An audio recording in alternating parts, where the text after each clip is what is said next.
Hi, everybody. Welcome to another episode with myself and Stephen, and it's mine. This one is mine. I'm claiming it. I mean, we could probably argue that we both came up with it, but I'm not having it. This is my episode. And what it's going to be called is the power of coaching and mentoring. Now, they often can get a little confused, a bit of a crossover, but the thing that I really talk about is forget coaching, forget mentoring, forget consultancy, forget training, forget all those words that seem to sort of pocket us. We help people, and the stuff we do is really, really helpful. There are arguments about whether you should or shouldn't tell people stuff, whether they should find things out for themselves. I don't think there should be a rule book, is the honest feeling for me. So, when I say coaching and mentoring is powerful, what's the first few things that come up for you? I think I always say if someone said to you, there's a massive big hole there, and if I say nothing, you're going to fall in it. But if I say something, you've got an opportunity to navigate around it. Would you take it? And that's the first thing that comes to my mind because fundamentally, in a lot of cases with mentoring and coaching, you're helping someone navigate on a journey, or you're helping someone to become stronger, or you're helping someone to believe in themselves. Fundamentally, there's a knowledge transfer and share, and it doesn't matter what you call it. And I love your opening statement there around help because it doesn't matter what you call it. What you're trying to do is you're helping someone feel, in a lot of cases, better about themselves. And I'll go even further that sometimes, and I'm smiling as I say this, because anyone listening to this that's been mentored by me is going to get, I've heard that so many times. And it's this, in a lot of cases, you don't actually talk to somebody about something new that I've not heard before. So I would say 9 times out of 10, you might get that one time out of 10 where you have that little nugget that I've never heard before, and they go, "Wow, I've never heard that before." But 9 times out of 10, they look at you and they smile and they go, "Do you know what?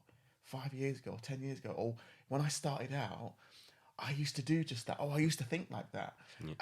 So in a lot of cases, you're refreshing someone's mind, memory. You're an awakening something Yep. inside them that they know. So that's the first thing. And then the second thing that comes to mind when you say that is this thing around if you're going to walk across a high beam and no one gives you a tool to help you balance, the likelihood is you're going to fall.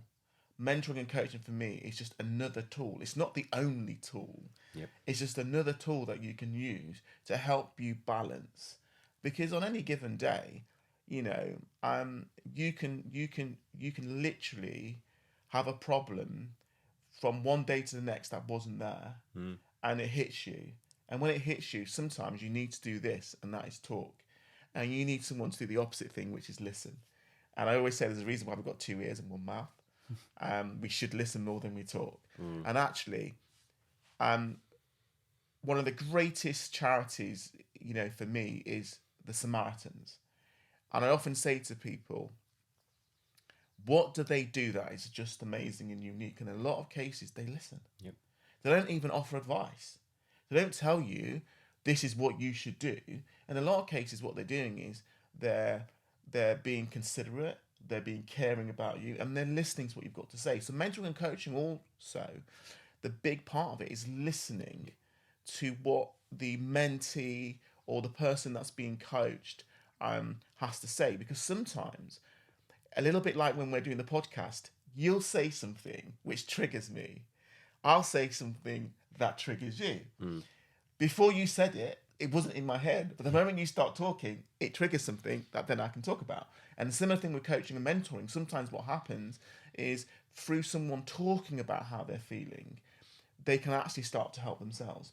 And yes, I know there's lots of various tools we can use around personality and understanding who you are. But I think mentoring and coaching for me is lots of things. But the beautiful thing about it is you're helping a person navigate their life. And it's not, I often say it's not about work, it's not about um, personal life, it's everything. It's about you, it's about the individual, it's about what can you do to awaken yourself? What can you do to change your stride? What can you do to make changes that allow you to have a different outcome? Yeah, yeah, 100%. It's why I don't love all the terminologies, coaching and mentoring stuff. It's why I end up just talking about helping people, because so many people have a rule book about how this should be done and that should be done. And from my own personal point of view, I'm not particularly keen on affiliating myself to any sort of coaching providers, because they will they want you to be trained.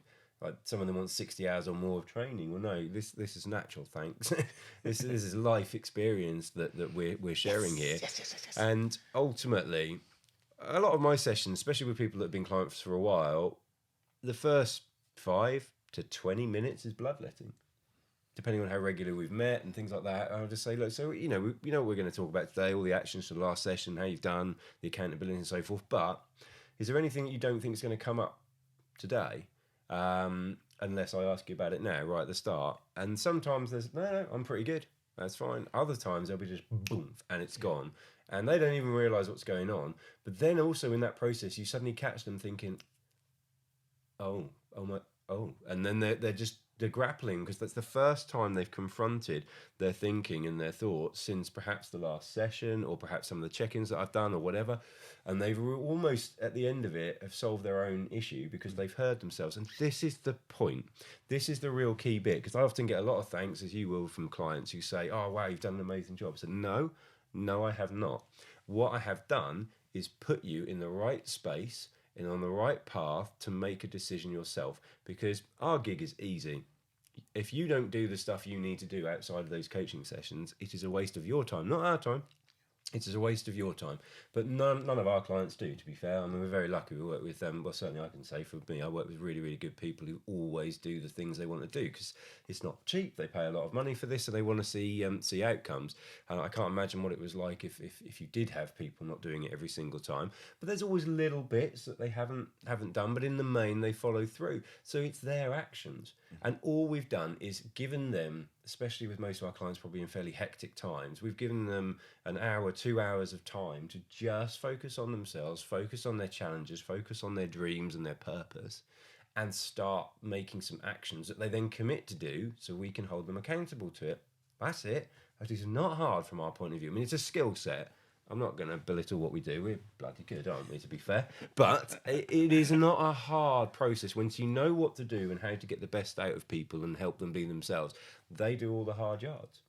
So it's always about them. If they feel they've been successful to me, then it's right back at you and say, well, look, it's because you did all the things, or most of the things, or a large number of the things that we teased out of those sessions. Now, if you want to call that mentoring or coaching or training or consultancy, I couldn't give a toss, to be honest, but that is a good way forward. Now, if you're following some sort of script and asking people questions and helping them, hoping that they'll just find out for themselves through no intervention yourself, I question the validity of that process, and I question the value in it, because it's going to take a hell of a lot longer than the way that we do it. Yeah. And it's that whole thing around one size fits all. It doesn't, mentorship is very much, it's bespoke to the individuals.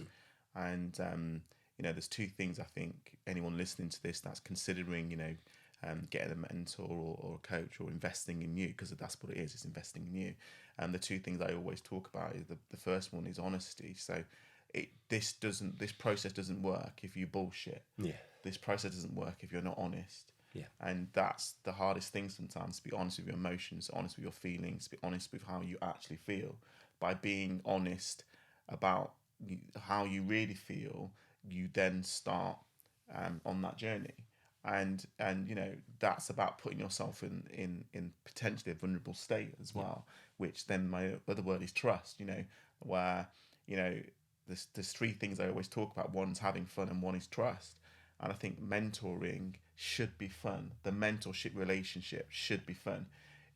And the question I would say is, if you have a mentor and a coach, and the days before the session you're panicking, or you're thinking, oh my God, I've got then there's something wrong about that mentorship, because it's a two-way, and it should be something that you look forward to. Yeah, it should be something that's very uplifting. It should be something that after your session, you should want to pull up trees. Yeah. You should want to, have that energy levels raised. Otherwise, what's the point? Yeah. What's the point? What's the point to have a session where you walk out and you feel doom and gloom?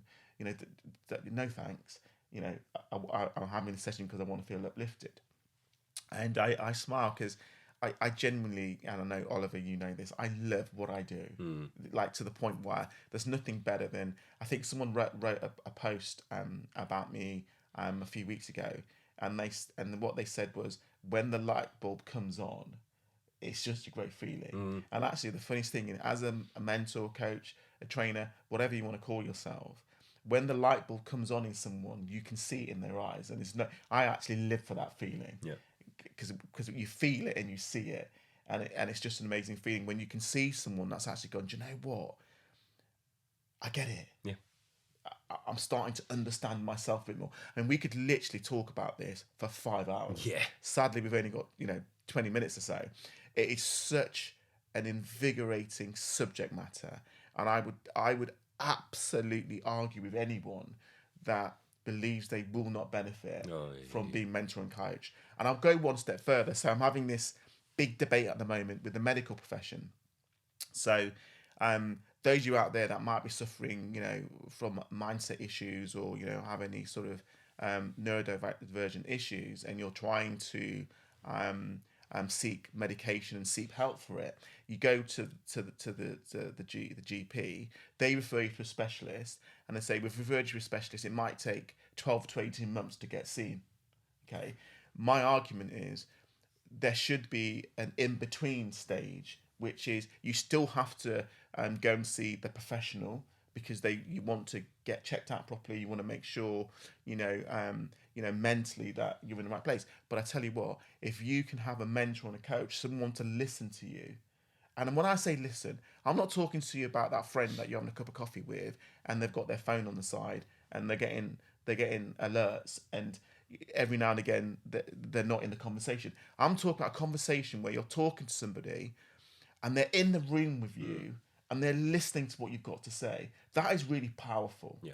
Really, really powerful. And that's what we're talking about here. A big part of mentoring, coaching, and training is listening to someone's point of view, to listening to someone. Like you said, that first, the first 15, 20 minutes is almost, I call it down reg. Because what actually happens is they're literally regulating themselves, because that froth that's built up since the last time that they saw you, they've got to get rid of it all. So they literally, it's literally like and it all comes out, and it's just like they didn't even realise that they'd had that pent up inside them, and there was no one, And you some of you will be listening, but I talked to my partner about that, or I talked to my friend about that, or I might talk to my family about that. The reality is, there's a lot of things that you will not talk to your partner about, you will not talk to your family about, and you will not talk to your friends about, because sometimes you don't want to burden them. Yeah.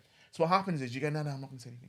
And then you imagine you do that 5 or 6 times, all of a sudden, that froth has got bigger. And how do you then reduce that? So I'd like people to look at mentoring and coaching differently. Mm-hmm. It's a different way of looking at it. It's a different way of seeking support. It's a little bit like your gym membership. It's a little bit like your library membership. It's a little bit like memberships in general, things that you do on a monthly basis to help you manage your mental health and help you think more about yourself. Yeah. No, it's all good, because there's a couple of things that scream to me as well. Is that because I know some people listening to this will be saying, "Oh, I don't need coaching," and the words that I colourfully will use is bullshit. Okay? Colourful. Everybody needs a coach. I remember there was a famous president of Google called Eric Schmidt, I think it was, who he said those exact words. Everybody needs a coach. I have my own coach, and that is a massive part of it. I call him my work dad, because he just keeps me on the straight and narrow. I get a lot of people saying, "Oh, I wouldn't be able to afford it," and it's really interesting what you said about memberships and subscriptions. Just go through what you pay every month out of your accounts, and I tell you can find it. Whether you want it with us is not the point we're making here, but you will be able to find a coach on your budget that you also warm to and like, and you will be able to sacrifice a few of the things that absolutely aren't helping you for something that massively will. But if anybody believes that coaching isn't for them, all I can say is past the BS is you have insecurity issues and you do not want to confront them. And I want you to just sit there thinking about that, because the only thing that you are kidding is yourself. Because if you genuinely believe coaching won't be helpful for you, you have some issues that you do not want to face, and you need to. So that's a really powerful thing for me, because it's one of the things that always brings an internal smile. I'll never put it externally because I don't want to upset people or belittle them when they say they don't think they need coaching. But inside I smile because it's like, wow, you need it more than anybody else I work with. Because anybody who has that level of denial is so ripe for this sort of thing, because they are going to find stuff out so quickly that they didn't even realize existed. Because if you think like that, you just don't know. You just don't know what is available and how much you can be helped by the right type of help, coaching and mentoring. There is definitely a very, very high bar for success when it comes to coaching, but an incredibly low bar for entry. And without wanting to crap on my own profession, there's a lot of people who are doing coaching and I don't think it's the most helpful way. I'm not saying they're rubbish, but I don't think people are having the best experiences they could be, because I repeat, that bar for entry is incredibly low, but the bar for success is ludicrously high. So most people's experience of coaching is bang average at best. And if that's then being talked about and shared with other people, then I can see why people have got this idea that they don't need coaching. But honestly, if it's not an insecurity issue, which I think it will be most of the time, it will be down to the fact you've heard that coaching wasn't very good for somebody. And that's not coaching's fault. So, yeah, for me, really important one. Obviously, we're biased. I think as a final point for me as well, we certainly, I know Stephen can, and I certainly for myself could do really much anything we wanted, really, within reason. And this is what we chose to do. And I've been doing it now for, 8-9 years? I think you've been doing it for a little bit longer than that. I'd like to think I've been doing it for over 30 years. Well, that's a good point. Because again, I think mentoring and coaching is something that some of us do without even realizing that we do it. And it's a passion, and I think you will find that even the coaches are always intending to do a good job. And that's one of the things, just having somebody there who wants to be in your corner and wants to help you, that's massive, because we get a kick out of it. Yeah. But I'm not going to lie, I don't do this for the goodness of my heart. I do it because I get a kick out of seeing people succeed. It's amazing, and I know you're the same. So yeah, that's quite a passion-based one for us. I suppose it's not a surprise, it's our careers, isn't it? So how would you wrap up potentially less confrontational than I did? Yeah, he's the confrontation one, just if you didn't know. Yeah, I'm a little bit more assertively aggressive. I'm a little bit more flowery. Yeah. No, I mean, listen, I think anyone listening to this right now thinking, this is not for me, stop and think, if I had an opportunity to be able to have someone in my life that enabled me to have a better mindset, to have stronger energy levels, to be able to communicate better, to tap into your emotional intelligence in such a way that actually makes your life easier, then give me a call. Yeah. Because, there are just some of the benefits from being mentored and coached. And honestly, there's no better feeling than when I'm doing what I do and someone else benefits from it. It's just a great feeling. And you don't know what you don't know, okay? And you don't know what you're missing until you give it a try. And I've had some of the most and I'm talking, people proper like on the other end of the spectrum, like I'll never have a mentor. In fact, someone once came up to me and went, I was doing a talk and they went, do you know what, before this talk, I thought this was all a load of baloney. I thought it was just all rubbish. I didn't think it worked. I was in the audience and you affected me. So that wasn't a one-on-one. They were in the audience and they felt it. Yeah. And it is a feeling. And the last thing I'd leave you with, it's that leap of faith for me. Yeah. And sometimes it's taking those first few steps in the darkness. And then when you get to that fifth step, you can see the light because you've taken that leap of faith. And I do think it is a leap of faith because many people that come to me will come to me via someone that they've spoken to, and they're apprehensive. I don't know anyone that goes and says, yeah, mate, that's not true actually. There was one person, I'm not going to mention her name, but there's one person that seeked me out and went, I know this is going to be good for me. And she'd done lots of research. But my point is, everyone goes into this a little bit apprehensive and a little bit unsure of what it is and what's going to happen and what will the sessions feel like and what will I feel like after the sessions and what questions will I be asked and so forth. But what I say is, have an exploratory conversation first, and this will be right for you. It's just about finding the right mentor. 100%. Yeah, no, that's absolutely right. And I want to keep the theme going, and we're pushing on our 20 minutes. And that would be a bit wrong if we made the longest episode all about us, wouldn't it? So that's been a really good one. I hope that has challenged your thinking. As always, reach out to me and Stephen if any of that's been interesting. On this occasion, it probably is because you might want to work with us, so I'm not going to pretend that isn't the case. So I hope it's been useful, though. I hope it's triggered some thinking, and I hope you realise that you might be able to benefit from some coaching and or mentoring. So until the next episode, no, that's not a good way to finish.